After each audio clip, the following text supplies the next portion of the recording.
Hi there, Linda Goodall here. In this video, I'll demonstrate how to use the block tool in Hatch. So there was a question on one of the Facebook groups I'm in, and they were asking about how to use the block tool. So most digitizing software has a tool like this. It might be called the side-to-side tool, or in my old software it was called the twin pen tool. I almost never used this tool in my old software because I felt like it required too many nodes and the vector method could use fewer. However, in most other digitizing software, this is the better tool to use for creating satins that can't be done as an even width satin object. So I have some artwork on the screen. We're not going to work too much with the artwork except as a reference to digitize some of these curlicues. So let's talk about the Digitize Blocks tool.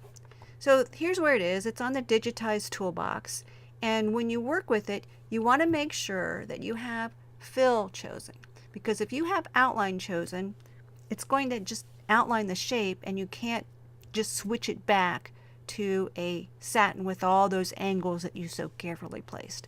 Now, if you accidentally make it as a fill, no big deal. You just click on an outline and it becomes an outline. So let's see how it works. The block tool works by placing pairs of points. So left click for straight points or corners, right click for curves, and whatnot. And these lines will control the angle of the stitches. So I'm just going to press enter, and there's our little block shape. Pretty blobby. So if we look over here at the objects on the resequence bar, you'll see that these two have the same icon. It's because they were created with the Digitize Blocks tool. This one was created with a different method, and if you create it as a closed shape and then add your angle lines through the Edit Objects menu toolbox, so we would just add our stitch angles, because when you use that tool, when you use the Digitize Closed Shape tool, it's only going to have one angle. So yes, you could draw the line and then put the stitch angles on it, and then it changes from this star icon over here to the freehand closed shape tool. So I didn't draw it as a freehand closed shape tool, but I just wanted you to understand that. Now, does it make any difference how you make it? No. They will look the same when we stitch them. In fact, if I turn on True View, you can see they're both curvy satin stitches and with a rounded end, and this has a tapered end. So although this looks like an even width, because it has this rounded end and it's tapered on this end, I cannot use the satin line tool. Got that? So the difference between the satin line tool is it's only going to make an even width. Oops, we got to select it, right? And it's going to be squared off on the ends. So it's really cool and handy for making perfectly even borders. But if you want something tapered or rounded, then you have to do one of the other methods. So let's get rid of that. And let's draw one of these curlicues. Aren't these going to be fun? So I'll select the Digitize Blocks tool. Remember to click on Fill.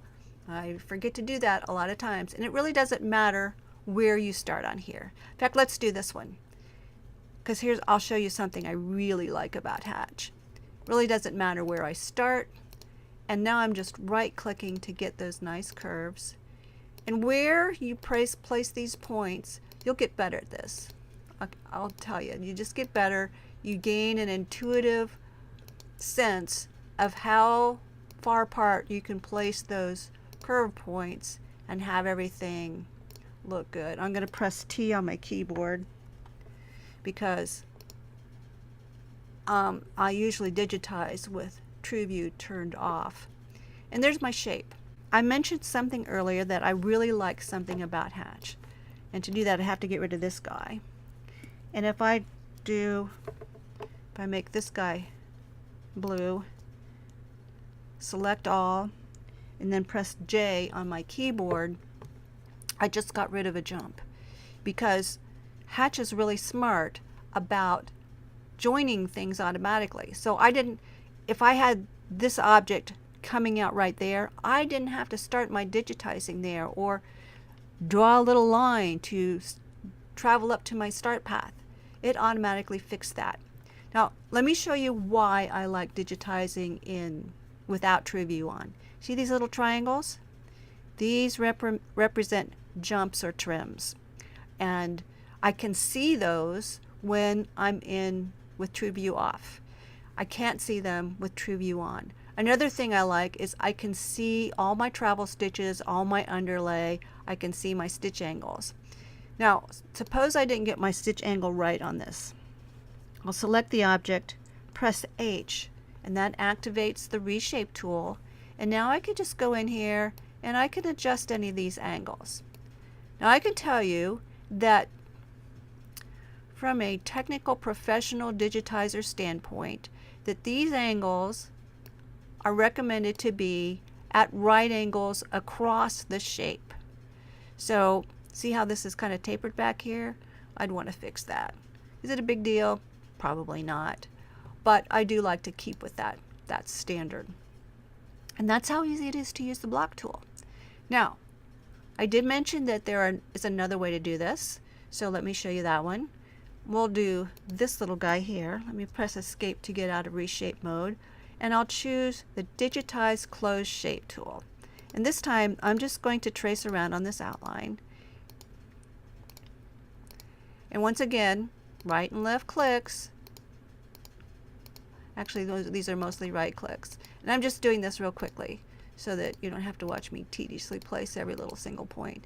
Get close to the end, I press enter, and there's my shape. Now, see, it came in as a satin, but it's all in one direction.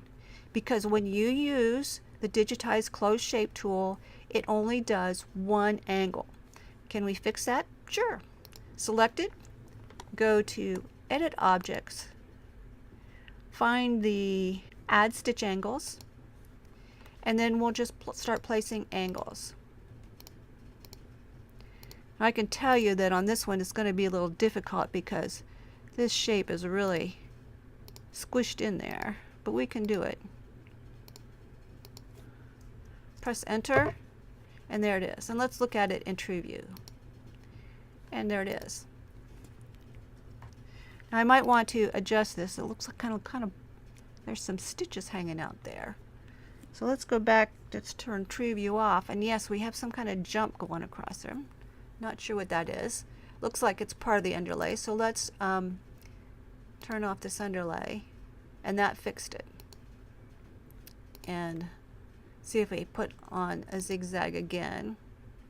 And now, okay, so now, see this dotted line? That's just the end stitch going over to the center point. So we fixed it. So if you have one of those stray stitches going across, see when you don't have TrueView turned off, you can see where that stitch is coming from, and you can just toggle the underlay, and that usually fixes it.